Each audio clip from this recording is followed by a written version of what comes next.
ಈ ಗ್ರಾಮದ ಜನರು ಒಟ್ಟುಗೂಡಿ ವಿನೂತನವಾಗಿರ್ತಕ್ಕಂಥ ಒಂದು ಪ್ರತಿಭಟನೆಯನ್ನು ಮಾಡ್ತಾ ಇದ್ದಾರೆ. ಅದು ಏನು ಎತ್ತ ಅನ್ನೋದನ್ನು ತೋರಿಸ್ತಾ ಹೋಗ್ತೀನಿ. ಅದಕ್ಕೂ ಮುನ್ನ ಯಾಕೆ ಪ್ರತಿಭಟನೆ ಮಾಡ್ತಾ ಇದ್ದಾರೆ ಅನ್ನೋದನ್ನು ನಾನು ತೋರಿಸ್ತಾ ಹೋಗ್ತೀನಿ. ಈಗ ಸದ್ಯ ಹಾವೇರಿ ತಾಲೂಕಿನ ನೀರ್ಲಿಗಿ ಗ್ರಾಮದಲ್ಲಿ ನಾನು ಇರುವಂಥದ್ದು. ಇಲ್ಲಿ ಏನು ಸರ್ಕಾರಿ ಶಾಲೆ ಏನಿದೆ, ಈ ಒಂದು ಶಾಲೆ ಒಳಗಡೆ ನಾನು ತೋರಿಸ್ತಾ ಹೋಗ್ತೀನಿ. ಅಂದರೆ ಈ ಒಂದು ಏನು ಕೊಠಡಿ ಕಾಣಿಸ್ತಾ ಇದೆ, ಈ ಒಂದು ಕೊಠಡಿಯಲ್ಲಿ ಒಂದಲ್ಲ ಎರಡಲ್ಲ ಬರೋಬ್ಬರಿ 3 ತರಗತಿಯ ವಿದ್ಯಾರ್ಥಿಗಳು ಒಂದೇ ಕೊಠಡಿಯಲ್ಲಿ ಈಗ ವಿದ್ಯಾಭ್ಯಾಸವನ್ನು ಮಾಡ್ತಾ ಇದ್ದಾರೆ.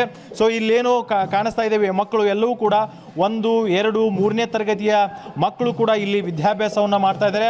ಜೊತೆಗೆ ಏನು ಅಂತಂದರೆ ಈಗ ಇಲ್ಲಿರುವಂತಹ ಏನು ಬೇರೆ ಬೇರೆ ರೀತಿಯಾಗಿರ್ತಕ್ಕಂಥ ದೇವಸ್ಥಾನಗಳಿದ್ದಾವೆ. ಮೈಲಾರಲಿಂಗೇಶ್ವರ ದೇವಸ್ಥಾನ ಆಗಿರ್ಬೋದು, ಜೊತೆಗೆ ಆಂಜನೇಯ ಸ್ವಾಮಿ ದೇವಸ್ಥಾನ ಆಗಿರ್ಬೋದು, ಇಲ್ಲಿಯೂ ಕೂಡ ಮಕ್ಕಳನ್ನು ವಿದ್ಯಾಭ್ಯಾಸವನ್ನು ಮಾಡ್ತಾ ಇದ್ದಾರೆ. ಅಂದರೆ ಕೊಠಡಿಗಳು ಇಲ್ಲದ ಕಾರಣ ಈ ರೀತಿಯಾಗಿರ್ತಕ್ಕಂಥ ಒಂದು ಶಿಕ್ಷಣವನ್ನು ಕಲಿಯುವಂತಹ ದುಸ್ಥಿತಿಗೆ ಶಾಲಾ ಮಕ್ಕಳು ಬಂದಿರುವಂಥದ್ದು.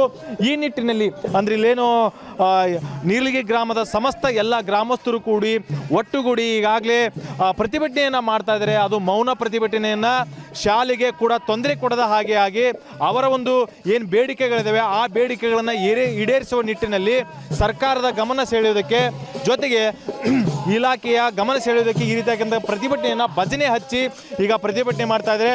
ಸೊ ಇಲ್ಲಿ ಹೆಡ್ ಮಾಸ್ಟರ್ ಕೂಡ ಇರುವಂಥದ್ದು. ಅಂದರೆ ಇಲ್ಲೇನು ಶಾಲಾ ಮುಖ್ಯೋಪಾಧ್ಯಾಯರಿದ್ದಾರೆ, ನಾನು ಅವ್ರನ್ನ ಮಾತಾಡಿಸ್ತೇನೆ. ಸೊ ಹೀಗಾಗಿ ಸರ್, ಈಗ ಪ್ರತಿಭಟನೆಯನ್ನು ಮಾಡ್ತಾ ಇದ್ದಾರೆ, ಅದು ಶಾಲೆಯಲ್ಲಿ ಭಜನೆ ಹಚ್ಚಿ ಪ್ರತಿಭಟನೆ ಮಾಡ್ತಾ ಇದ್ದಾರೆ. ಯಾವ ಉದ್ದೇಶಕ್ಕೆ ಸರ್? ಇಲ್ಲಿ 4 ಕೋಣೆಗಳು ಶಿಥಿಲಗೊಂಡಿವೆ. ಒಟ್ಟು 8 ಕೊಠಡಿಗಳು, ಅದರಲ್ಲಿ 4 ಕೊಠಡಿಗಳು ಶಿಥಿಲಗೊಂಡಿವೆ. ಅಡಿಗೆ ಕೋಣೆಯು ಕೂಡ ಶಿಥಿಲಗೊಂಡಿದೆ. ಮಕ್ಕಳಿಗೆ ಶಾಲಾ ಪಾಠ ಪ್ರವಚನ ಮಾಡಲಿಕ್ಕೆ ತೊಂದರೆ ಆಗ್ತಾ ಇದೆ. ಅದಕ್ಕಾಗಿ ಊರಿನ ಪಾಲಕರು, ಪೋಷಕರು ನಮಗೆ ಕಟ್ಟಡ ಬೇಕು ಅಂತಂದು ಸಾಂಕೇತಿಕ ಮೌನ ಧರಣಿಯನ್ನು ನಡೆಸಿದ್ದಾರೆ. Sir, okay. ಸೊ ಇದು ಹೆಡ್ ಮಾಸ್ಟರು ಕೂಡ ಹೇಳ್ತಾ ಇದ್ದಾರೆ, ಇಲ್ಲಿ ಸಮಸ್ಯೆ ಇರೋದು ಸತ್ಯ. ಜೊತೆಗೆ ಈ ಒಂದು ಸಮಸ್ಯೆ ಅಂದರೆ ಒಂದೇ ತರಗತಿಯಲ್ಲಿ 3-4 ತರಗತಿ ವಿದ್ಯಾರ್ಥಿಗಳನ್ನು ಕೂರಿಸಿ ಈಗ ವಿದ್ಯಾಭ್ಯಾಸವನ್ನು ಮಾಡ್ತಾ ಇದ್ದಾರೆ. ಸುಮಾರು ಇದು 7-8 ವರ್ಷಗಳಿಂದ ಇದೇ ಸ್ಥಿತಿ ನೀರ್ಲಿಗಿ ಗ್ರಾಮದಲ್ಲಿ ಇರುವಂಥದ್ದನ್ನು ಹೇಳ್ತಾ ಇದ್ದಾರೆ. ಇಲ್ಲಿ ಗ್ರಾಮಸ್ಥರು ಕೂಡ ಇರುವಂಥದ್ದು. ಅಂದರೆ ಯಾಕೆ ಈ ರೀತಿಯಾಗಿರ್ತಕ್ಕಂಥ ಭಜನೆಯನ್ನು ಹಚ್ಚಿ ಈಗ ಪ್ರತಿಭಟನೆ ಮಾಡ್ತಾ ಇದ್ದಾರೆ ಅನ್ನೋದನ್ನು ನಾನು ಕೇಳ್ತಾ ಹೋಗ್ತೀನಿ. ಸರ್, ಇವಾಗ ನಿಮ್ಮ ಊರಿನಲ್ಲಿ ಭಜನೆ ಹಚ್ಚೋದು ಏನಂತಂದರೆ ಯಾರಾದರೂ ತೀರ್ಕೊಂಡಾಗ ಭಜನೆ ಹಚ್ತಾರೆ, ಒಂದು ಇದನ್ನು ಅವರಿಗೆ ಗೌರವವನ್ನು ಅಂತ್ಯಕ್ರಿಯೆ ಮಾಡೋದಕ್ಕೆ ಇದು ಮಾಡ್ತಾರೆ. ಆದರೆ ಇಲ್ಲಿ ಶಾಲಾ ಆವರಣದಲ್ಲಿ ಭಜನೆ ಹಚ್ಚಿ ಸರ್ಕಾರದ ಗಮನ ಸೆಳೆಯೋದಕ್ಕೆ ಪ್ರಯತ್ನ ಮಾಡ್ತಾ ಇದ್ದೀರಿ. ಯಾವ ಉದ್ದೇಶಕ್ಕೆ? ನಿಮ್ಮ ಪಟ್ಟು ಏನು? ನಮ್ಮ ಪಟ್ಟು ನಮ್ಮ ಸ್ಕೂಲಿಗೆ 4 ಬಿಲ್ಡಿಂಗ್ ಮೊದಲು 3 ವರ್ಷದಿಂದ ಕೇಳ್ತಾ ಇದ್ದೀವಿ.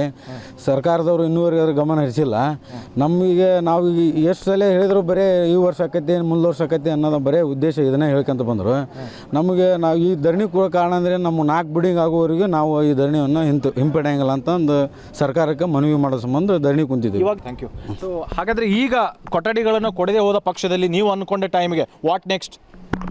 ನಮ್ಮ ಧರಣಿ ಅಷ್ಟೇ ಒಂದೇ. ಕಟ್ಟಡ ಇಲ್ಲ ಕೊಡದೆ ಹೋದಲ್ಲಿ 1 ತಿಂಗಳಾದ್ರೆ ಧರಣಿ ಕುಂದ್ರದು ನಾವು ವಾಪಸ್ ತೊಗೊಳೋದಿಲ್ಲ. ನಮಗೆ ಕೊಠಡಿ ಬೇಕು. ಇಲ್ಲಿ ಗ್ರಾಮಸ್ಥರು ಹೆಂಗೆ ಬೆಂಬಲ ಕೊಟ್ಟಿದ್ದಾರೆ?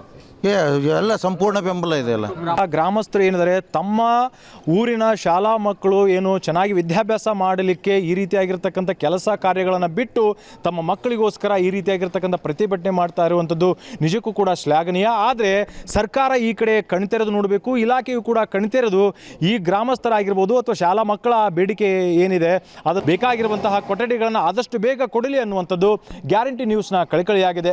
ಹಾವೇರಿಯಿಂದ ರಮೇಶ್ ಬಸಪ್ಪ, ಹುಣಿಸಿಮರದ್, ಗ್ಯಾರಂಟಿ ನ್ಯೂಸ್.